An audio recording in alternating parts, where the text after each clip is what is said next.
அப்போ மாவட்ட செயலாளர்கள் கூட்டம், நடப்பு அரசியல் நிகழ்வுகள் மற்றும் ஏற்கனவே பொதுக்குழு செயற்குழு அதிமுக பொதுக்குழு செயற்குழுல போடப்பட்ட தீர்மானங்கள், இதை நோக்கிய டிஸ்கஷனா தான் அது இருக்கும். தேர்தல் வியூகம் வகுத்தல்.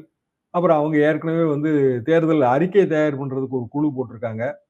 அது போக விருப்ப மனு தாக்கல் நெறைய நடந்திருக்கு. இன்னமும் ஒரு டைம் இருக்கு அதுக்கு. அதெல்லாம் சேர்த்து டிஸ்கஷனா தான் இருக்கும். தாவேகா ஆப்ஷன் குளோஸ்டு அப்படிங்கிற ஒரு விஷயத்த எடப்பாடி பழனிசாமி அதுல தெளிவுபடுத்தலாம். தெளிவுபடுத்தாம இழுத்தாருன்னா, இன்னும் அவருக்கு தான் அது டேஞ்சரா இருக்கும். வருங்காலத்துல தேவைக்காக விமர்சிக்கக்கூடிய இடத்த நோக்கி அதிமுக நகர்ந்துருவாங்க. அப்படிதானே சார்? கண்டிப்பாக அப்படித்தான் நான் நினைக்கிறேன். என்ன காரணம்னா, தாவேகா எப்படி பொசிஷன் பண்ணுது? திமுகவுக்கு நாங்க தாங்க மாற்றுன்னு பொசிஷன் பண்ணுது. அப்படிதான் பண்ண முடியும். புதிய கட்சி, புது கட்சி, ஒரு சினிமா ஸ்டாரு. இன்னும் சொல்ல 17 கட்சியிலிருந்து நீங்க உங்க கட்சியில ஆள சேர்த்திருக்கீங்க. அதிமுகவோட குற்றச்சாட்டு. கே.பி. முனுசாமின்னு நெனைக்கிறேன். மொத்தம் 17 கட்சியிலிருந்து வெவ்வேறு ஆளுங்க உங்க கட்சியில சேர்ந்திருக்காங்க. அப்புறம் நீங்க எப்படி தூய கட்சியா இருக்க முடியும்?